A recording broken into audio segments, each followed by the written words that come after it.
الرجيم بسم الله الرحمن الرحيم السلام عليكم ورحمة الله وبركاته الحمد لله رب العالمين والصلاة والسلام على أشرف الأنبياء والمرسلين وعلى آله وصحبه أجمعين قال ربنا اشرح لنا صدورنا ويسر لنا أمورنا واحلل عقدة من ألسنتنا يفقه أقوالنا اللهم أرنا الحق حقا وارزقنا اتباعه وأرنا الباطل باطلا وارزقنا اجتنابه اللهم فقهنا في الدين وعلمنا التأويل واهدنا إلى صراطك المستقيم اللهم كما حسنت خلقنا فحسن خلقنا والحمد لله رب العالمين أما بعد. Alhamdulillah, segala puji bagi Allah Subhanahu wa ta'ala, Tuhan yang telah menghidupkan kita dan Tuhan yang akan mematikan kita, Tuhan yang telah mengutuskan kepada kita, yang telah mengurniakan kepada kita seorang kekasih, yaitu Muhammad sallallahu alaihi wasallam, yang diutuskan untuk mendidik kita menuju ke jalan yang diridai oleh Allah Subhanahu wa ta'ala. Dan Allah dengan rahmat kasih sayangnya telah menjadikan kita semua di kalangan orang yang beriman kepadanya, di kalangan orang yang bertasbih kepadanya, di kalangan orang yang mengesakan Allah di dalam sembahan, di kalangan orang yang beriman kepadanya. Jadi segala nikmat ini wajib kita syukuri. Mudah-mudahan kerana sedikit syukur yang kita lafazkan, sedikit syukur yang kita tunjukkan dengan anggota badan kita, maka Allah mengangkat martabat kita bersama dengan golongan orang yang soleh di akhirat kelak insya-Allah. Jadi tuan-tuan, puan-puan yang dirahmati Allah, pada malam ini insya-Allah saya nak ajak tuan-tuan merenung sedikit daripada karya Imam Bukhari rahimahullah. Bila kita sebut Imam Bukhari, saya percaya tuan-tuan kenal siapa Imam Bukhari. Salah seorang ahli hadis yang sangat masyhur dengan kitab karangannya Sahih Bukhari, yang mana Sahih Bukhari ini asal dia bukan nama Sahih Bukhari, tetapi untuk memudahkan sebutannya maka dipanggil dengan nama Sahih Bukhari. Jadi malam ini saya nak ajak tuan-tuan renung sedikit karya yang telah dikarang oleh Imam Bukhari kepada kita, dan mudah-mudahan apa yang saya nak sebut pada malam ini menjadi peringatan terutamanya kepada diri saya yang bercakap dan juga kepada tuan-tuan, menjadi peringatan kita dalam untuk menuntut ilmu, menjadi peringatan kepada kita dalam kita mencari keredaan Allah Subhanahu wa ta'ala. Jadi tuan-tuan yang dirahmati Allah, kata Imam Bukhari, babun al-ilmu qabla al-qawli wal-amali لقول الله تعالى فاعلم أنه لا إله إلا الله فبدأ بالعلم. Kata Imam Bukhari rahimahullah, saya akan baca sepotong-sepotong insya-Allah. Imam Bukhari di dalam kitab dia, di awal-awal penulisan dia ada letak satu tajuk kepada kita, iaitu bab al-ilmu qabla al-qawli, ilmu mendahului, ilmu sebelum bercakap, sebelum kata-kata, wal amali, dan sebelum daripada beramal, sebelum daripada perbuatan, liqaulihi ta'ala, kerana firman Allah, fa'lam annahu la ilaha illallah, ketahuilah kamu bahawa sesungguhnya tidak ada Tuhan yang berhak disembah melainkan Allah Subhanahu wa ta'ala. fabada'a bil ilm, maka Allah memulakan dengan ilmu. Jadi tuan-tuan yang dirahmati Allah, ilmu ini merupakan suatu perkara yang sangat penting. Kerana apa? Kerana setiap perkataan kita dinilai berdasarkan ilmu. Setiap daripada amalan kita dinilai berdasarkan ilmu. Betul, di sana ada hadis lain yang menyebut bahawa innamal a'malu binniyat, sesungguhnya segala amalan itu dinilai oleh Allah, dihitung oleh Allah berdasar kepada niat orang yang melakukan amalan tersebut. Tetapi ramai orang yang tak sedar bahawa nilaian Allah adalah berdasar kepada ilmu. Imam Bukhari mengingatkan kepada kita, mesti ada ilmu terlebih dahulu sebelum kita nak bercakap ataupun sebelum kita nak melakukan sesuatu amalan. Imam Ibn Munayir ada menyebut, dia komen kepada kata-kata Imam Bukhari ini, dia kata annal ilma syartun fi sihhatil qawli wal amal. Imam Ibn Munayir dia kata bahawa sesungguhnya ilmu itu dia merupakan syarat kepada sahnya setiap kata-kata ataupun setiap amalan. Dia menandakan apa tuan-tuan? Dia menandakan sesiapa yang beramal tanpa ada ilmu, maka amalan dia ditolak oleh Allah Subhanahu wa taala.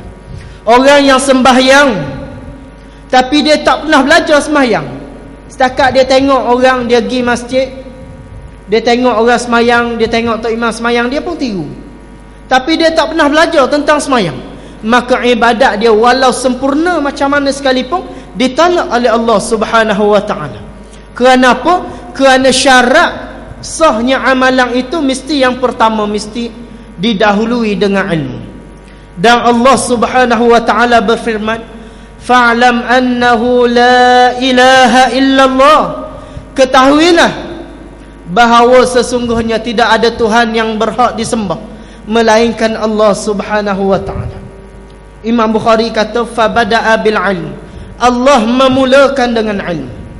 Nak cerita ayat ni, nak cerita kepada kita bahawa sebelum kita nak sembah Allah, sebelum kita nak terima Allah itu sebagai satu-satunya Tuhan, Tuhan yang mencipta, Tuhan yang mentadbir, Tuhan yang berhak disembah, Tuhan yang menguasai seluruh alam ini, sebelum kita nak terima Allah ini sebagai Tuhan kita, mesti kita kena kenal Allah dahulu terlebih dahulu. Mesti syarat Allah kata kena kenal dulu. Maka Allah mulakan fa'lam annahu la ilaha illallah. Allah mulakan dengan ketahuilah bahawa sesungguhnya tidak ada Tuhan yang berhak disembah melainkan Allah Subhanahu wa taala. Menunjuk kepada kita ilmu ini sangat besar tuan-tuan. Dan kita tengok dalam sejarah penurunan wahyu kepada Nabi sallallahu alaihi wasallam. Apa wahyu pertama yang datang kepada Rasulullah? Cikgu ingat cikgu? Wahyu pertama yang datang kepada Rasulullah, tahu? Boleh sebut sikit cikgu? Iqra. Betul. Apabila menyebut wahyu pertama yang datang kepada Rasulullah sallallahu alaihi wasallam, ramai orang kata, ustaz, Iqra.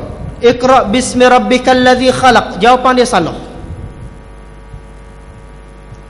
Kata Sayyidatina Aisyah rahimahullah, dia kata awwalu ma budi'a bihi Rasulullah sallallahu alaihi wasallam min al-wahyi ar-ru'ya as-salihatu fil naumi fakana la yara ru'yan illa ja'at mithla falakis subhi. Adalah wahyu, bentuk wahyu pertama yang datang kepada Rasulullah. Awal-awal yang datang kepada Rasulullah daripada wahyu adalah dalam bentuk mimpi yang benar. Mimpi yang benar di dalam tidur baginda. Fakana la yara ru'yan illa ja'at mithla falakis subhi. Dan mimpi itu tidak datang di dalam tidur Rasulullah sallallahu alaihi wasallam melainkan dia akan datang seperti cerahnya seperti cerah cahaya fajar. Kata ulama, kalau malam itu Nabi SAW bermimpi, maka selepas dia bangkit daripada tidur, tak lama lepas daripada tu, maka akan berlaku peristiwa sebagaimana yang baginda lihat di dalam mimpi. Maka kata Aisyah rahimahullah, isteri Nabi SAW, bahawa bentuk wahyu pertama yang datang kepada Rasulullah adalah dalam bentuk mimpi. Dan ulama cerita, tuan-tuan boleh tengok dalam kitab syarah, sama ada Fathul Bari ataupun Umdatul Qari ataupun mana-mana kitab syarah Sahih Bukhari, maka dia akan cerita berlaku peristiwa mimpi ini lebih kurang 6 bulan sebelum diturunkan Al-Quran yang pertama, iaitu Iqra bismi rabbikal ladzi khalaq. Ada setengah pendapat kata 6 bulan, ada pendapat yang kata kurang lagi. Tak apalah mana-mana, tapi berlaku sebelum daripada turunnya wahyu yang pertama, iaitu turunnya Al-Quran yang pertama, iaitu Iqra. Maka kerana mimpi inilah, kerana mimpi yang benar inilah, maka Nabi SAW daripada seorang yang ceria, daripada seorang yang suka duduk bersama dengan masyarakat, suka bergaul dengan masyarakat, seorang yang suka bergurau senda dengan anak isteri dia, dengan sahabat-sahabat dia, maka Nabi berubah menjadi seorang yang lebih suka menyendiri, duduk seorang diri untuk beribadah. Maka Nabi SAW dia memilih Gua Hira untuk beribadah. Tak kala cukup umur baginda 40 tahun, ketika baginda berada di Gua Hira, maka pada suatu malam yang gelap, datang malaikat Jibril alaihi salam untuk menyampaikan wahyu yang pertama, iaitu daripada Al-Quran. Maknanya wahyu pertama yang datang kepada Rasulullah bukannya Iqra. Iqra merupakan ayat Al-Quran yang pertama diturunkan kepada Rasulullah.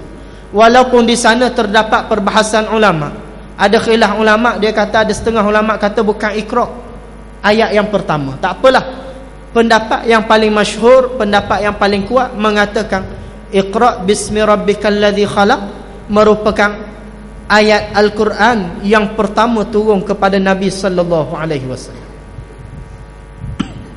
Dan tuan-tuan, kita tengok dalam peristiwa itu, setelah baginda dipeluk oleh malaikat Jibril sebanyak 3 kali, cerita Sayyidatina Aisyah sebagaimana yang Rasulullah sebut, dia kata pelukan yang sangat kuat yang menyebabkan tubuh Nabi menjadi letih. Letih yang teramat sangat kerana mempertahankan diri dia. Kerana malaikat peluk Nabi dengan kuat menyebabkan dada Nabi menjadi sesak.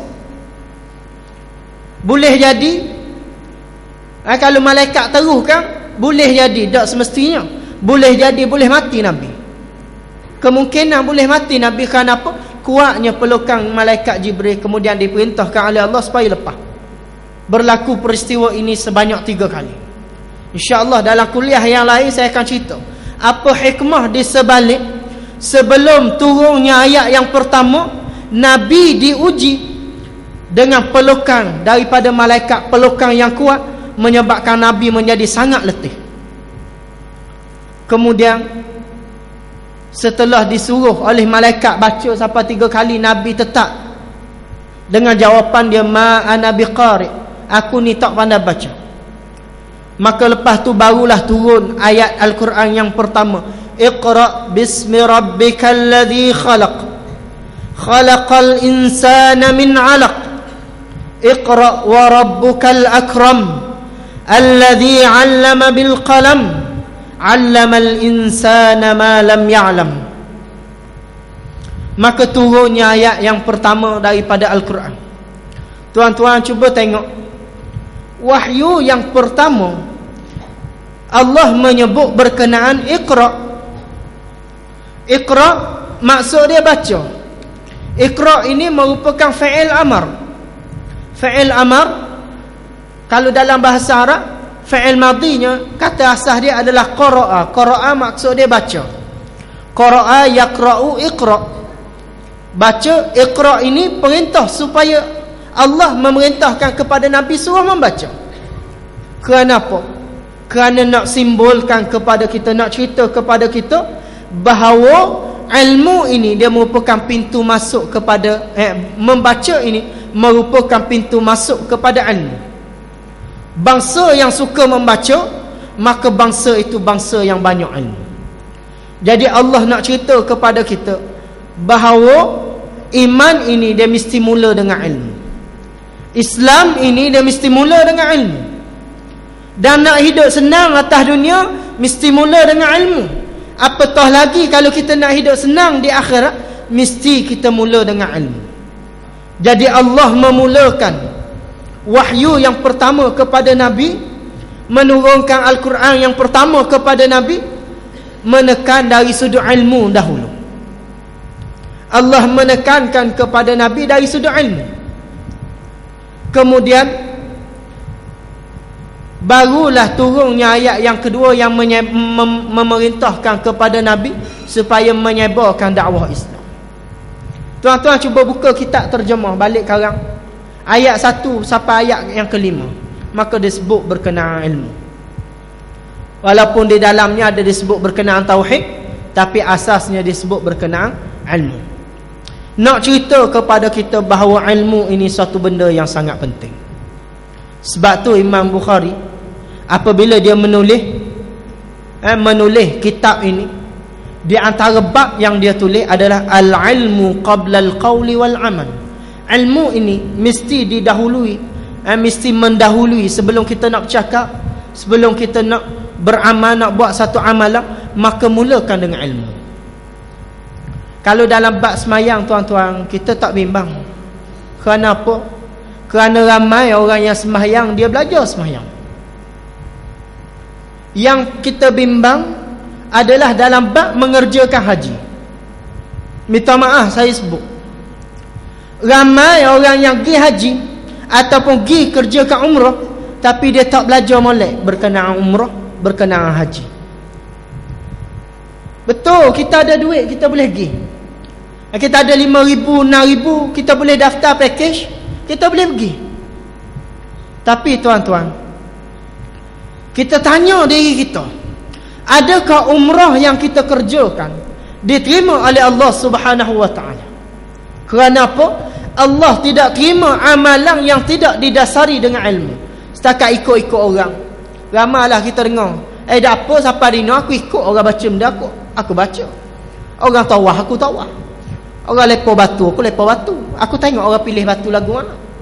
Kalau aku tengok orang pilih selipar, aku lepas selipar. Kenapa? Kerana tak ada ilmu. Maka kita rasa Allah nak terima tak amalan kita? Na'udzubillah. Kalau ikut kata Imam Ibn Munayyir, maka amalan kita tidak diterima oleh Allah Subhanahu wa ta'ala. Sebab tu penting kita belajar. Dan Allah menyeru kepada kita untuk belajar. Kata Imam Bukhari lagi, wa annal ulama hum warathatul anbiya warathu al-ilma. Sesungguhnya ulama itu adalah mereka itu waris para nabi-nabi. Warathu al-ilma, dan mereka mewarisi ilmu daripada para nabi. Ulama adalah merupakan waris para nabi. Para ulama dia menyebut bahawa di antara apa ni? Allahumma salli ala Sayyidina Muhammad. Lupa dah, minta maaf. InsyaAllah nanti kita sebut balik. Imam Bukhari menyebut bahawa al-ulama warathatul anbiya. Ulama ini merupakan waris para nabi, dan mereka mewarisi ilmu daripada para nabi. Man akhadahu akhadha bihadhin wafirin. Barang siapa yang nak ambil ilmu ini, ambil warisan nabi ini, maka ambillah sungguh-sungguh, ambillah banyak-banyak. Wa man salaka tariqan yatlubu bihi ilman sahhalallahu lahu tariqan ilal jannah. Dan barang siapa yang melalui satu jalan, yang bersusah payah melalui satu jalan untuk menuntut ilmu, yang mana jalan yang dilalui itu, kesusahan yang ditanggung itu adalah untuk menuntut ilmu, maka Allah akan mempermudahkan baginya jalan ke syurga. Tuan-tuan yang dirahmati Allah, kata-kata ini dipetik daripada sebuah hadis. Maka Imam Bukhari dia letak dalam kitab dia.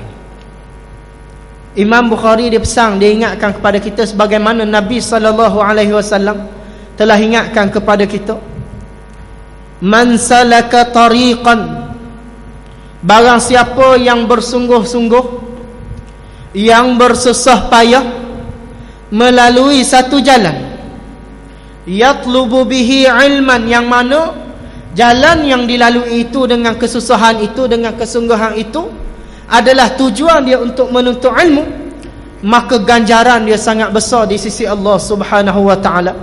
Iaitu kata Nabi, sahhalallahu lahu tariqan ilal jannah, Allah akan mempermudahkan baginya jalan untuk ke syurga. Tuan-tuan, kita biasa dengar kata-kata ini, kita biasa dengar hadis ini. Persoalannya saya nak tanya tuan-tuan, puan-puan yang dirahmati Allah, mana jalan ke syurga? Boleh cerita tak kat mana duduknya jalan ke syurga?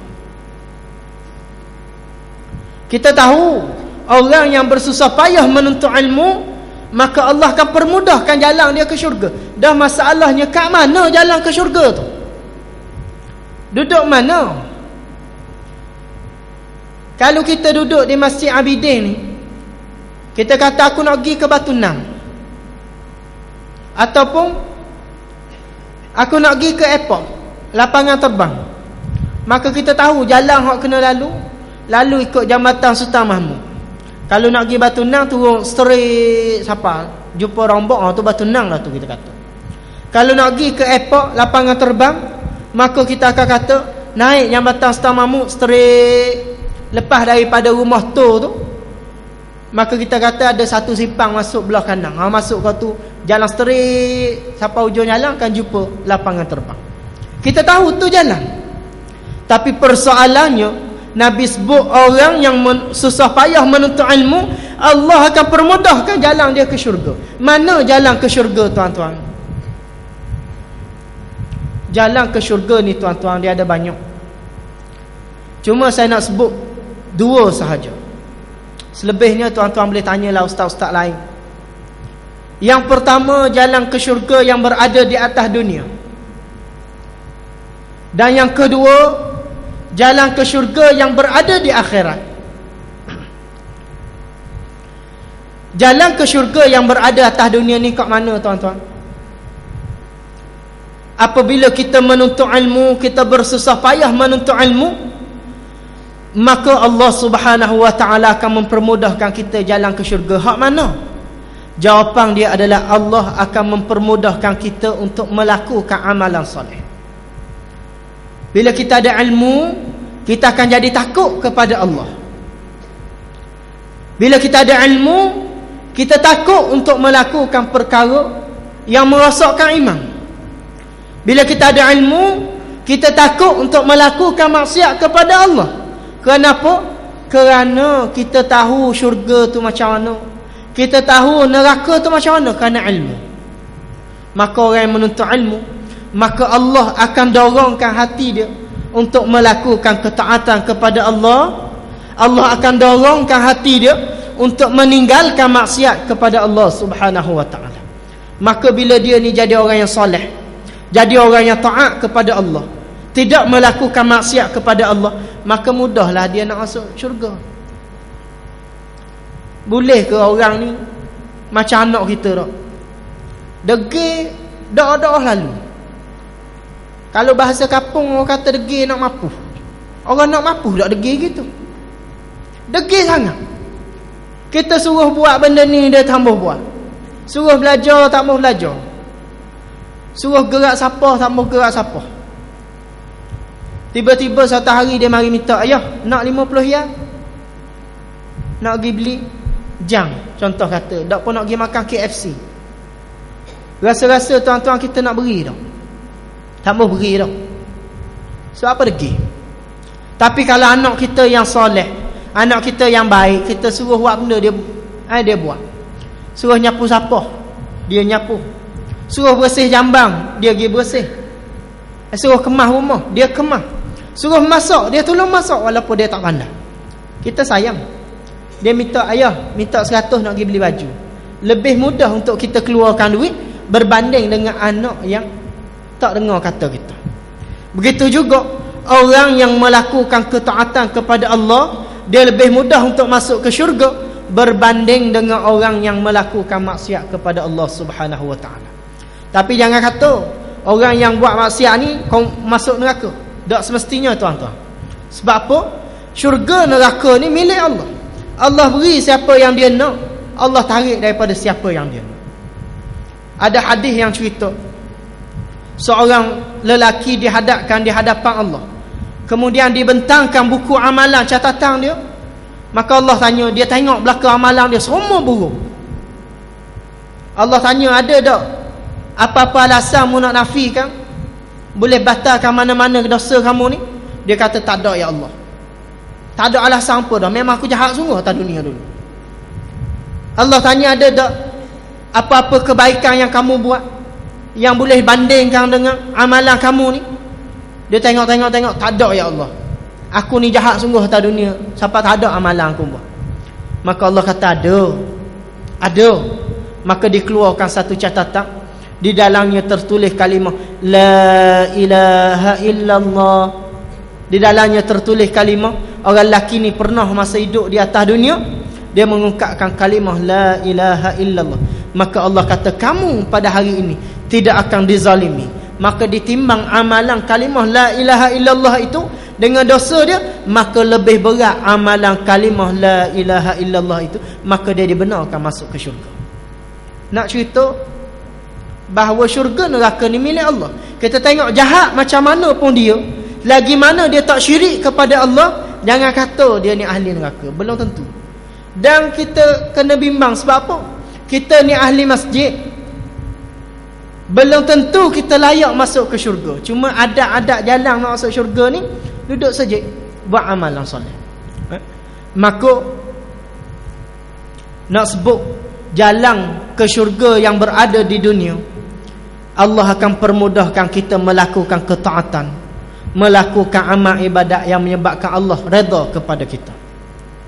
Dan apa pula jalan ke syurga yang berada di akhirat, iaitu tuan-tuan, titian sirat. Titian sirat yang kita dah sebut itu, bagaimana gambaran dia? Tersebut dalam sebuah hadis, dibentangkan titian sirat ini di tengah-tengah dada neraka. Daripada padang mahsyar, selepas habis perbicaraan, maka kita akan dihalau ke satu tempat untuk menuju ke syurga ataupun neraka. Bila siapa di satu tempat, tak boleh nak pergi dah. Sebab apa? Depan tu ada jurang.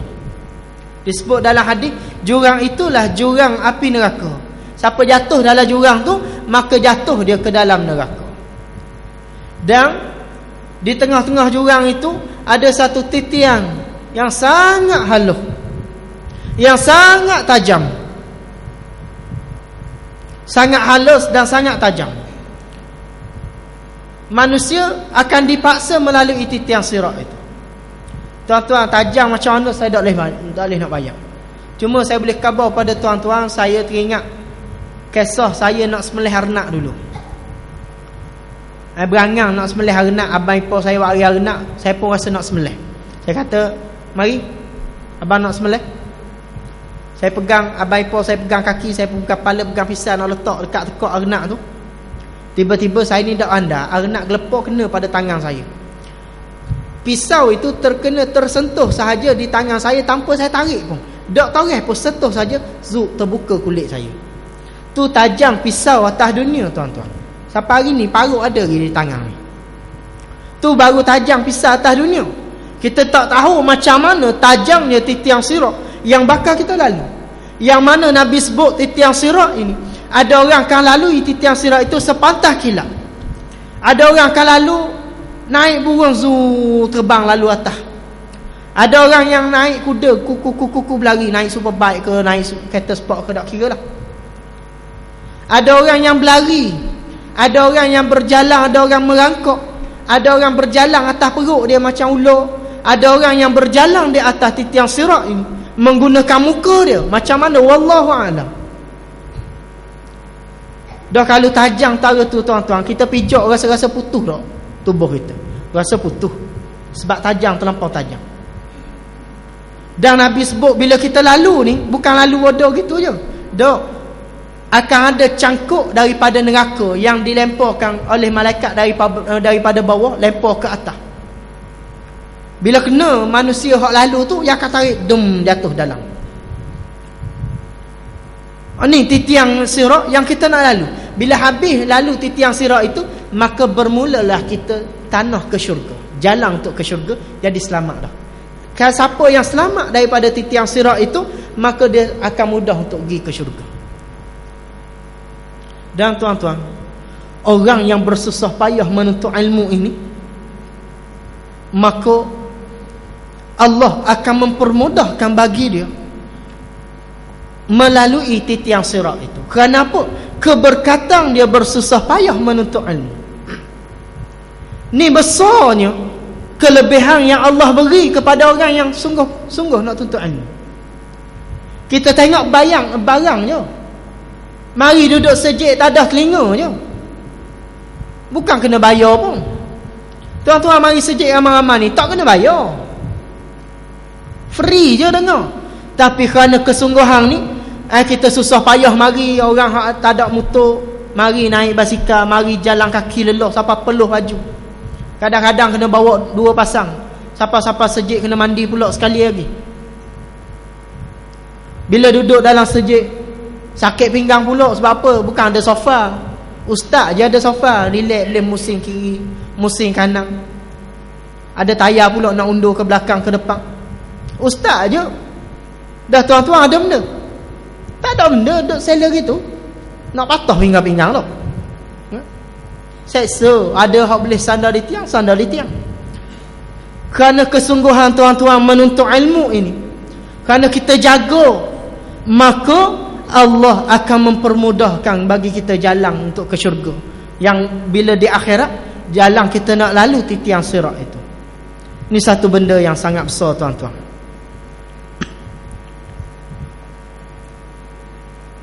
Dan waqala jalla dhikruh innama yakhshallahu min ibadihi al-ulama. Dan Allah menyebut sesungguhnya orang yang takut kepada Allah hanyalah di kalangan hamba dia yang alim, yang ada ilmu. Orang yang ada ilmu sahaja yang akan takut kepada Allah Subhanahu wa ta'ala. Kalau kita tak kenal Allah, maka kita tak akan takut kepada Allah. Umpama kita tak pernah kenal harimau, contoh katakanlah, tak pernah kenal harimau, maka kita tak akan takut. Kita boleh buat gorak, harimau, lalu tepi aku sekeh kepala. Bapa bab kita tak kenal. Kalau kita kenal, kita takut. Selisih malaikat 44 kita kata. Siapa 44 malaikat kita sebut. Kalau kenal, tengok budak-budak tak, anak kita umur 2 tahun, 3 tahun, dia kenal ular, kenapa ular? Tak kenal. Dia tengok comel gerak, comel je gerak. Jadi dia tak takut. Mari ular sawah kena belik, dia tak heran. Bila kena belik baru dia tahu, orang takut, sakit. Mari ular tedung kena patuk, belum kena patuk dia dah heran, dia nak main je. Benda tu sebab apa? Sebab dia tak kenal. Bila dia kena patuk dah sekali, maka dia rasa sakit, barulah dia akan beringat benda tu. Begitu juga Allah kata, sesungguhnya yang takut kepada Allah ini adalah hamba dia yang ada ilmu, yang kenal siapa Allah Subhanahu wa ta'ala. Kalau kita tak kenal Allah, maka kita tak akan takut. Hari ni sebab apa kita buat maksiat? Sebab apa? Sebab kita tak kenal Allah. Apa tak kenalnya ustaz? Allah tu Tuhan. Allah Tuhan. Dia Maha Esa. Setakat boleh sebut hak tu je lah. Kita tak kenal perangai Allah. Di antara perangai Allah, sifat Allah, Dzuntiqam, Maha membalas dendam. Membuat maksiat pada aku hari ni, tak apa membuat. Kalau aku biar, sedap duduk kamu. Tapi bila ke akhirat esok bila, kamu akan tanggung azab yang sangat pedih. Dzuntiqam, Allah ni Maha balas dendam. Fir'aun, dia tak kenal siapa Allah. Dia tak kenal Allah ni siapa. Maka dia rasa dia besar, dia rasa dia hebat. Maka dia mengaku dia ni sebagai Tuhan. Dia perintah kepada menteri dia buat satu menara tinggi. Aku nak tengok Tuhan Musa ni. Siapa Tuhan Musa? Sebab apa? Sebab dia tak kenal Tuhan tu siapa. Siapa dia mengaku ana rabbukumul a'la, aku Tuhan kamu yang maha tinggi. Tapi tengok tuan-tuan, bila dekat dia nak mati, bila dia nak tenggelam, bila dia tenggelam, dia kata amantu bi rabbi Musa wa Harun, aku beriman kepada Tuhan Nabi Musa dan Nabi Harun. Sebab apa? Dia tengok dah Allah buka dah pintu pada dia. Bila nyawa sampai ke halkung tu, Allah tunjuk mu tempat kembali mu hak mana, neraka ke syurga. Maka dia tengok tempat kembali dia seksa. Maka dia baru dia nak kenal Tuhan masa tu. Baru awal-awal nak kenal. Tu pun sombong lagi. Aku beriman kepada Tuhan Nabi Musa, tambah sebut kalimat Allah. Apa sombong? Ni orang tak kenal. Sebab tu pentingnya ilmu dalam kita nak cari keredaan Allah, mesti mula dengan ilmu. Berapa ramai orang yang nak cari keredaan Allah tapi tidak didasari dengan ilmu. Contohnya, setengah daripada orang, bukan semua hak ikut tarikat. Tarikat tak salah tuan-tuan. Hak salah orang hak ikut tu. Salah sebab apa? Bukan salah kerana dia ikut tarikat, tapi salah dia kerana dia tidak menuntut ilmu awal dia. Nak pergi ke tarikat tuan-tuan, ilmu syariat kena ada, ilmu akidah kena ada, baru boleh pergi ke ilmu tarikat. Dan sebelum kita kata gitu lambat ha? Bila nak dekat dengan Allah, nak nanti habis dulu ilmu syariat, nak nanti habis dulu ilmu akidah, bila nak boleh ilmu tarikat? Jangan gaduh. Ilmu ni dia kena satu persatu. Ambil ilmu syariat dengan akidah dulu. Sambil-sambil tu kita buat hak mudah-mudah dulu. Amalkan zikir hak mana hak Nabi ajar lepas semayang. Zikir pagi dan malam. Zikir siang nak baca benda, malam nak baca benda. Amal hak tu dulu. Bila ilmu syariat kita kemah, ada asas ilmu syariat, ada asas ilmu akidah, baru kita fokuskan betul-betul kepada ilmu tarikat. Kepada tarikat kita nak pergi kepada Allah. Supaya apa? Supaya kita ni tak mudah disesatkan oleh syaitan.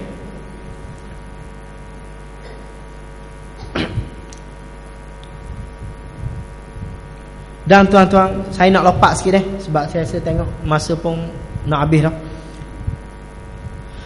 Wa qala an-nabiy sallallahu alaihi wasallam, dan sabda Nabi sallallahu alaihi wasallam, man yuridillahu bihi khairan yufaqihu fid din. Barang siapa yang dikehendaki oleh Allah dengan kebaikan, maka akan difahamkan dia dengan urusan agama. Orang yang Allah nak beri kebaikan kepada dia, yang pertama Allah akan beri ilmu kepada dia. Yang kedua, Allah akan fahamkan kepada dia tentang urusan agama itu. Dia mari nampak biasa je, tapi dia ni orang yang Allah kasih. Allah beri kebaikan pada dia. Dia mari duduk, kita tengok dia mari dengar sambil tidur je. Tapi Allah beri kepada dia, dia balik dia pun boleh beramal. Sebagaimana kisah yang diceritakan oleh Ustaz Said Nur Hisan. Kenal tak? Apa ceramah dalam TV tu, hak bersama dia kartun. Comel tak kartun. Bukan promote ni, tak boleh komersial pun daripada kartun. Dia cerita satu kisah. Seorang masa dia mengaji dulu, dalam satu majlis ada seorang orang tua. Dia ni daripada awal majlis sampai akhir majlis tak boleh benda pun, melainkan dia ingat pesan daripada guru dia, sebarkan ilmu. Dan hak banyak-banyak tu dia ingat satu hadis je. Guru dia pesan, kalimatan khafifatan 'ala al-lisan, thaqilatan fil mizan, habibatan ila ar-rahman. Subhanallah wa bihamdihi subhanallahil azim. Dua kalimah, kalimatan khafifatan 'ala al-lisan, dua kalimah ini sangat ringan untuk disebut oleh lidah. Thaqilatan fil mizan, sangat berat pada timbangan neraca al-mizan. Habibatan ila ar-rahman, sangat dikasihi oleh Allah ar-Rahman, Tuhan yang Maha Pemurah. Subhanallah wa bihamdihi subhanallahil azim. Dia keluar daripada majlis tu sambil pakai kasut, ada orang mai duduk tepi dia, dia pun pesang, dia baca hadis tu, dia suruh amal. Balik ke rumah, ketuk pintu, salang isteri dia, buka pintu, dia pun baca hadis tu, dia suruh isteri dia amal. Duduk kat meja makan, ada anak-anak, dia pun baca hadis tu, dia suruh anak-anak dia amal. Bangun pagi nak pergi kerja, dah sudah siap berlaku nak pergi kerja, maka dia pun pergi keluar daripada kerja. Tengah jalan accident koma. Bila masuk hospital, sampai satu masa, maka dia pun doktor tengok macam sedar, awal-awal sedar, terkumat kami mulut dia. Maka doktor pun gindak telinga dia, sebut, Pakcik ada nak pesan apa benda? Saya akan sampaikan kepada anak keluarga pakcik. Maka doktor tunda molek dia dengar. Laki tu kata, kalimatan khafifatan 'ala al-lisan, thaqilatan fil mizan, habibatan ila ar-rahman. Subhanallah wa bihamdihi subhanallahil azim. Bagaimana? Di akhir hayat dia, tak lama lepas daripada tu dia mati. Tengok bagaimana seorang yang apabila Allah nak beri kebaikan kepada dia, Allah fahamkan dia tentang agama. Bukan setakat dia tahu, tapi dia faham dan dia amal. Tahu beza dengan faham. Tahu ni setakat tahu maklumat, tapi faham, dia akan buat maklumat yang dia terima. Maka Nabi kata, orang yang Allah nak kebaikan, maka Allah akan beri kefahaman dia pada agama. Maka tengok pakcik tu, bila Allah beri kefahaman dia, dia berasa nak amal dan dia sebar kepada orang lain, menyebabkan kerana sedikit sahaja jasa dia, amalan dia kecil, dia cerita pada orang benda tu je, Allah jadikan akhir kalimah dia subhanallah wa bihamdihi subhanallahil azim, dalam keadaan menyampaikan ilmu kepada orang lain. Tengok orang biasa, jangan ingat ustaz je hak boleh sampai ilmu, tak. Kita pun boleh sampai ilmu. Dan tanda Allah nak beri kebaikan kepada kita adalah Allah buka kefahaman kita tentang agama. Dan yang terakhir saya nak sebut, kata Imam Bukhari, sabda Nabi, wa innamal ilm bitta'allum, dan sesungguhnya ilmu itu mesti dengan jalan belajar. Bila sebut belajar, tuan-tuan, maka ada gurunya. Boleh ke belajar tak ada guru? Orang tak panggil belajar. Sebab apa? Sebab bila kita nak ambil ilmu agama, tuan-tuan, kita kena cari guru yang mursyid, guru yang betul fahaman dia. Kita tak mahu jadi jumpa guru yang salah. Hal ni yang dalam hadis Nabi sebut, yadullahi ma'al jamaah, tangan Allah, ataupun diterjemah oleh ulama, pertolongan Allah, kekuasaan Allah duduk bersama golongan jamaah. Di antaranya golongan ulama yang ramai-ramai. Sebab tu kita nak belajar, kita kena cari ilmu, kita kena cari guru. Jangan kita tak cari guru, kita ambil buku, kita pun balik baca, aku faham tak? Betul tuan-tuan, mungkin kita faham kerana otak kita cerdik. Tapi tolong berhati satu perkara. Syaitan ni dia akan masuk ikut jalan lagu mana orang tu. Orang yang minat menuntut ilmu, maka dia akan mari dengan jalan menuntut ilmu. Orang minat buat ibadat, dia akan mari dengan jalan buat ibadat. Kita bimbang syaitan ni, kita berasa kita baca, kita pun rasa faham. Syaitan cocok, betul pun faham. Dia pun pergi cerita ke orang, betul sungguh dia cerita. Kemudian dia rasa seronok, dia baca lagi, syaitan kata betul dah kamu baca tu. Dia pun pergi cerita ke orang. Semok-semok memang betul sungguh hak dia cerita. Berkali-kali dia baca betul syaitan cocok dia. Akhirnya sampai satu tahap, mari dia baca benda hak dia tak faham mana, syaitan kata betul, maka dia pun cerita ke orang. Dia menyesatkan orang lain dalam keadaan dia tak faham. Hak ni hak Nabi kata dallu wa adallu, mereka sesat dan mereka menyesatkan orang lain. Hak Nabi kata akhir zaman kayak gini, ilmu diangkat oleh Allah, orang alim dimatikan, dan orang manusia masyarakat ni dia cari orang yang nampak siapa pandai cakap, orang nampak macam ada ilmu je kita tanya, sedangkan dia jahil. Maka minta fatwa, minta tanya masalah, maka beri fatwa. Nabi kata dallu, mereka tu sesat, wa adallu, mereka juga menyesatkan orang lain. Jadi pesan Nabi, innamal ilmu bitta'allum, innamal ilma bitta'allum, sesungguhnya ilmu itu mesti dengan jalan belajar. Bila jalan belajar mesti ada guru. Mudah-mudahan apa yang kita dengar pada malam ini memberi manfaat kepada kita. Dan tuan-tuan, dengar ni jangan setakat untuk puas nafsu telinga, tapi dengar biarlah untuk kita amalkan, insya-Allah.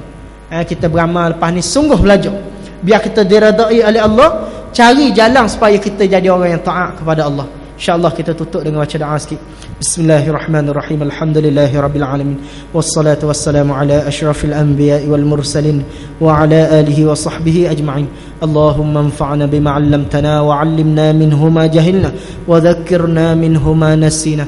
Allahumma arinal haqqa haqqan warzuqna ittiba'ah وأرنا الباطل باطلا وارزقنا اجتنابه ربنا آتنا في الدنيا حسنة وفي الآخرة حسنة وقنا عذاب النار وصلى الله على سيدنا محمد وعلى آله وصحبه وبارك وسلم والحمد لله رب العالمين. السلام عليكم ورحمة الله وبركاته.